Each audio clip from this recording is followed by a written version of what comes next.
Hi friends, ಇವತ್ತು ನಾನೇ ಮನೇಲಿ ಇಯರಿಂಗ್ಸ್ ಮಾಡ್ತಾ ಇದ್ದೀನಿ. ಮೊದಲಿಗೆ OHB ಟ್ರಾನ್ಸ್ಪರೆಂಟ್ ಶೀಟ್ ತಗೊಂಡು B7000 ಗ್ಲೂ ತಗೊಂಡಿದ್ದೀನಿ.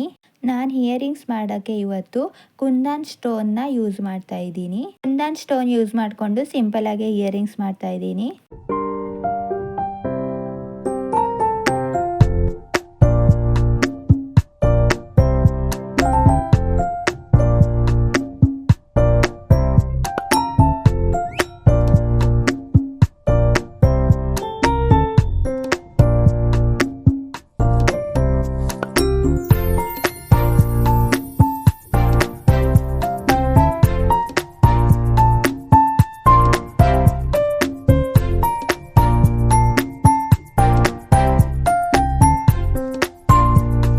ಫೈನಲ್ ಲುಕ್ ಹೀಗಿದೆ ಫ್ರೆಂಡ್ಸ್. ವಿಡಿಯೋ ಇಷ್ಟ ಆದರೆ ಫಾಲೋ ಮಾಡಿ, ಸಪೋರ್ಟ್ ಮಾಡಿ, ನಿಮ್ಮ ಫ್ರೆಂಡ್ಸ್ ಆ್ಯಂಡ್ ಫ್ಯಾಮಿಲಿಗೂ ಶೇರ್ ಮಾಡಿ.